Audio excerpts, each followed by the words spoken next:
The warehouse district was dark and silent when they arrived at 1:45 a.m. The air smelled of salt water and rust. Sarah positioned herself on the second floor of an adjacent building, her night vision binoculars trained on the meeting spot. At exactly 2:17 a.m., a black vehicle pulled up and Marcus stepped out, looking relaxed and confident. He checked his watch and lit a cigarette, the small flame briefly illuminating his face. Sarah's heart pounded. 5 minutes later, another car arrived, and a man in an expensive coat emerged carrying a briefcase. The exchange was brief and businesslike. Marcus handed over a data drive, and the man gave him the briefcase, presumably filled with cash. Sarah's hand moved to her radio to give the signal, but then something unexpected happened. Marcus suddenly pulled out his weapon and pointed it at the other man. "Did you really think I wouldn't know?" Marcus said, his voice carrying in the quiet night. "Did you think I wouldn't figure out that someone was investigating me?" Sarah's blood ran cold.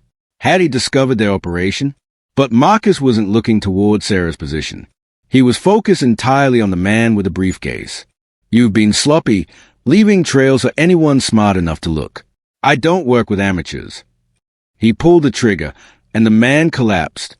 Sarah gasped, her training warring with her shock. This changed everything. Marcus wasn't just a traitor. He was cleaning up loose ends. He was trying to erase the evidence by eliminating his contact. She radioed her team. "Move in now. Suspect is armed and dangerous. One civilian down." Marcus spun around as the military police vehicles roared into the warehouse complex, their lights blazing. For a moment, his eyes swept the darkness, and Sarah knew he was trying to figure out who had set him up. She stepped out from her hiding place, walking into the light where he could see her.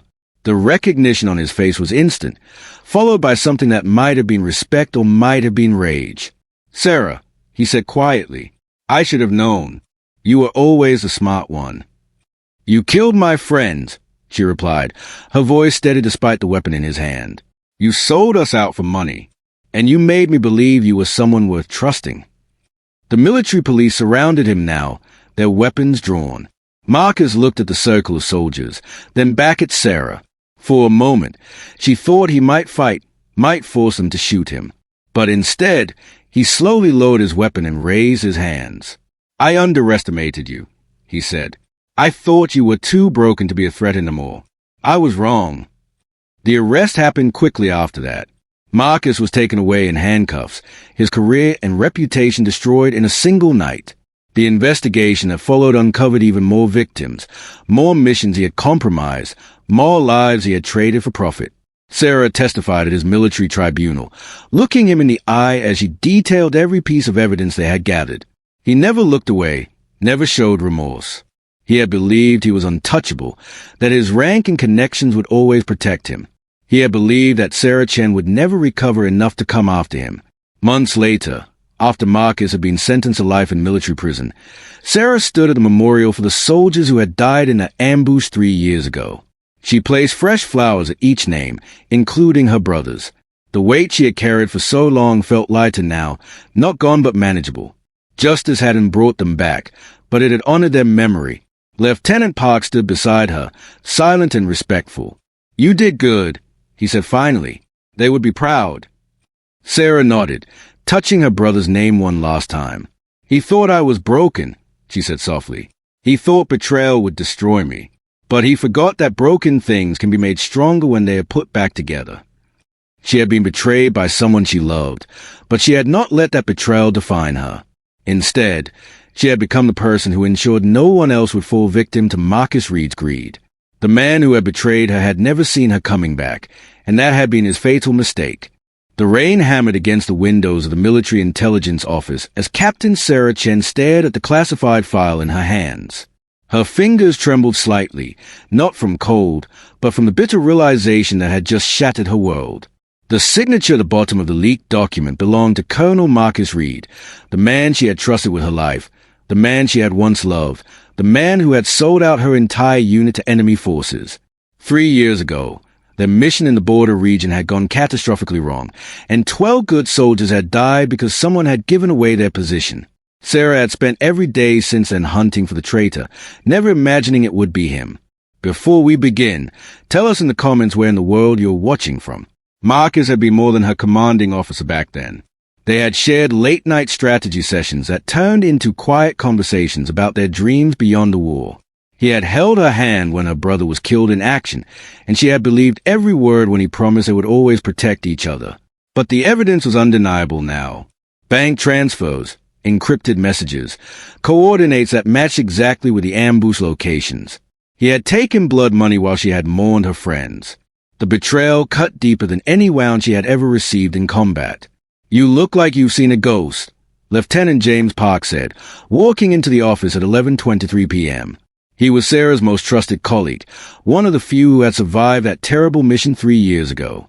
She slid the file across the desk to him without a word. As his eyes scanned the pages, his face went pale. "Marcus? No, that's impossible. He saved my life twice." Sarah's voice was cold and steady when she finally spoke. "He saved your life so no one would suspect him. The perfect cover for a traitor is to be a hero sometimes." The decision to bring Marcus down had to be handled carefully. He was now a decorated general, respected throughout the military, with connections that reached into the highest levels of government. If Sarah moved too quickly or too openly, the evidence could disappear, and Marcus would slip away forever. She needed to be smarter than he ever expected. She needed to make him believe he was still safe, still untouchable. That night, Sarah devised a plan that would require every ounce of courage and cunning she possessed. She requested a transfer to Marcus's new command post, claiming she wanted to work under his leadership again. The request went through surprisingly fast. Marcus himself called her at 7:15 a.m. the next morning, his voice warm and welcoming. "Sarah, it's been too long. I'm glad you're finally ready to move forward. We made a great team once. We can do it again." She forced herself to sound grateful, even happy. "Thank you, sir. I'm looking forward to working with you again." Every word tasted like poison, but she smiled through the phone call, knowing he couldn't see the fury in her eyes. Her first week at the new base was an exercise in patience. She attended briefings, smiled at Marcus's jokes, and played the role of the loyal soldier who had finally healed from past trauma. But in secret, she was building her case, documenting every suspicious meeting, every encrypted call, every moment when Marcus thought no one was watching. Lieutenant Park worked from the outside, tracing the money and connecting the dots with intelligence contacts who owed them favors. They were building a trap, piece by careful piece. The breakthrough came on a rainy Thursday night at 10:32 p.m. Sarah was working late in the communications room when she intercepted a coded message on one of Marcus's private channels. It was a meeting request from his foreign contact, scheduled for 2 days later at an abandoned warehouse complex near the coast. This was the opportunity she had been waiting for. She could catch him in the act, with evidence so clear that even his powerful friends couldn't protect him. But it was also incredibly dangerous. If Marcus suspected anything, she would be the one who disappeared. Sarah informed only 3 people about the plan: Lieutenant Park and 2 military police officers she knew were beyond corruption. They would surveil the meeting from a distance, recording everything, ready to move in for the arrest once the exchange was made. Sarah herself would be nearby, watching the man who had betrayed her finally face justice.